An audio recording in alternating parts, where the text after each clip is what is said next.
Great, hello guys, how are you? You good? Great. Today we will be talking about the present perfect. So bear with me, this is not complicated whatsoever, but you just need to remain focused. Alright, are you ready? Great, let's go. La phrase au present perfect, elle est structurée comment?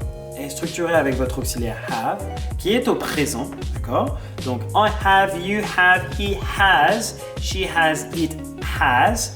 We have, you have and they have. Plus votre participe passé de votre verbe principal. Si c'est un verbe régulier, vous avez simplement à apposer le ed à la fin. And if it's an irregular verb, you just need to learn them, right? Because it will depend on the verb. So, for example, I have eaten too much chocolate, right? Here you have the auxiliary have, conjugated in the present tense, and you have the past participle of the verb eat, right?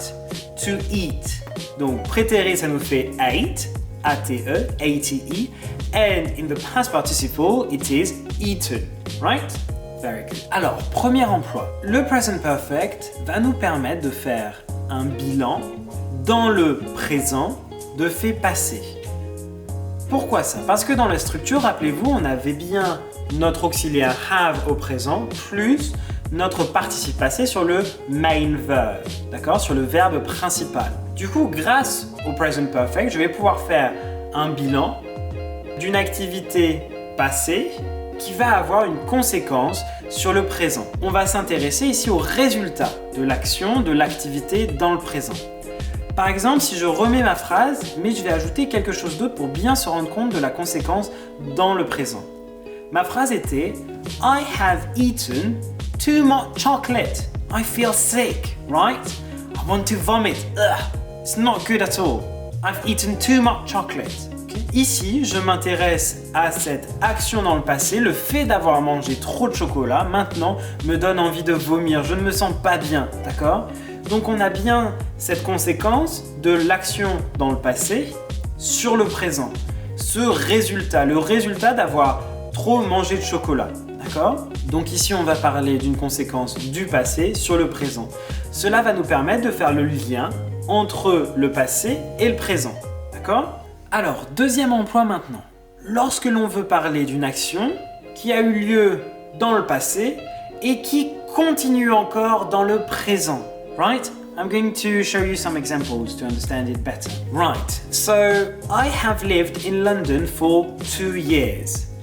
With this structure, I can talk about this action that started in the past 2 years ago, but that is continuing in the present, right?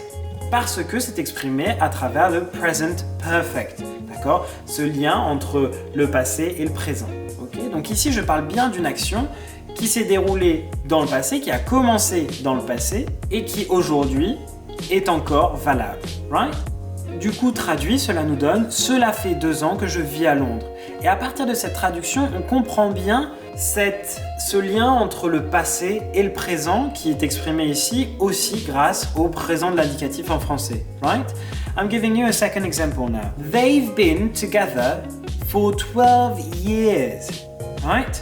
Here what I did is that I contracted the auxiliary have into apostrophe the-e, okay? So I'm talking about something that started in the past 12 years ago, but that is continuing today, right?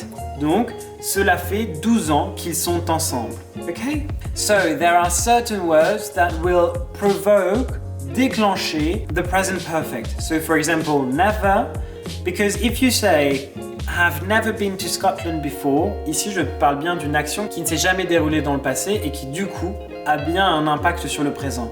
For example, just as well, have just met Stephanie the other day. And she's doing good, right? Ici, je parle d'une action du passé et je dresse un bilan de cette action-là du passé, okay? Then you have not yet, for, since, so far, already, and so on. So here, some of you may still be wondering about the differences between the preterit and the present perfect.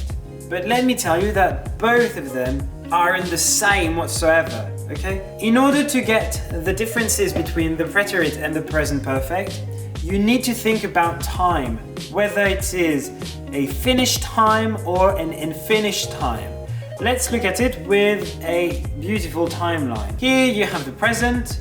What's on the left-hand side of the present is definitely the past, and then on the right-hand side you have the future, okay?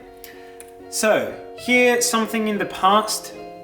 I lived in London in 2017. Here, the fact of living in London is finished time, right? Ici, on parle d'action finie, d'action terminée, ok?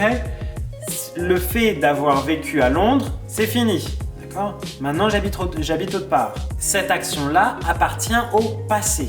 Elle n'a aucune implication sur mon présent, ok? Ensuite, j'ai cette phrase-là. I have lived in London since 2017. Ici, une nouvelle fois pour vous montrer, on va bien avoir une continuité de 2017, de cette action qui a commencé en 2017 sur le présent, right? So this is why we are talking about a continuing action that started in the past, right? Right, here certain words that will help you decide between conjugating your verbs in the preterite or in the past tense. If you have these words last week, yesterday, last month, in 2017 or whatever you want as dates, you will use the preterite. Si vous avez ces dates-là ici, ces compléments circonstanciels de temps, ici vous vous intéressez simplement à cette action qui s'est passée dans le passé, right? Du coup, on va bien parler d'une action terminée dans le passé et qui appartient au passé, ok?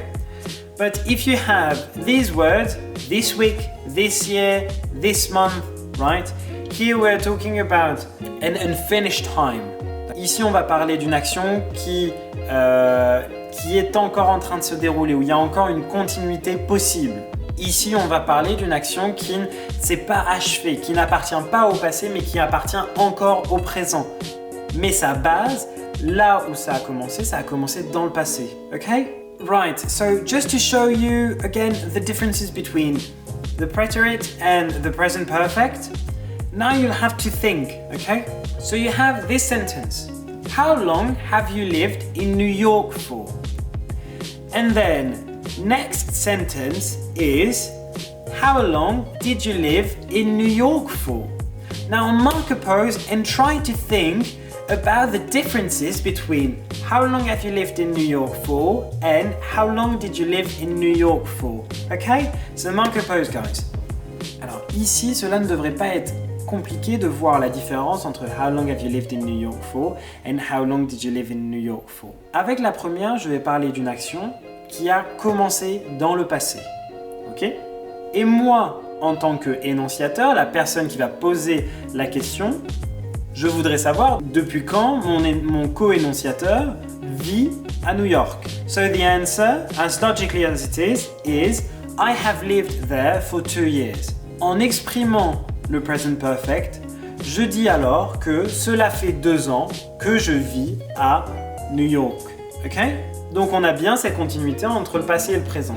Alors qu'avec la deuxième question, how long did you live in New York for? Je m'intéresse à une action qui est terminée et qui s'est déroulée dans le passé. D'accord? Et donc la réponse with this will be I lived there for 2 years. Donc ici, je vais parler d'une action qui s'est déroulée dans le passé, mais simplement, là, aujourd'hui, maintenant, je vis autre part. Okay? Is it clearer? But do not worry at all. The more you practice, the better you get. The more you see a sentence written in the present perfect, the more try to ask yourself about, right, did it start in the past? When did it start in the past? And if it had any impact, consequences in the present, right? Okay. What you have to remember about this whole lesson about the present perfect is this. C'est premièrement la structure. Comment est-ce que la phrase au present perfect est structurée? Avec notre auxiliaire have conjugué au présent plus notre participe passé du verbe principal. Le present perfect permet 2 choses. Soit de dresser un bilan, un constat dans le présent de fait passé, ou bien de marquer une continuité, la continuité d'une action du passé dans le présent. Okay? Right guys, so this is the end of the lesson. I hope it wasn't really complicated and you can see now the main differences between the present perfect and the prétérit. And if you still struggle with it, write all the questions you have about it and please ask them to me when we see each other next time, okay? Right guys, see you, bye bye.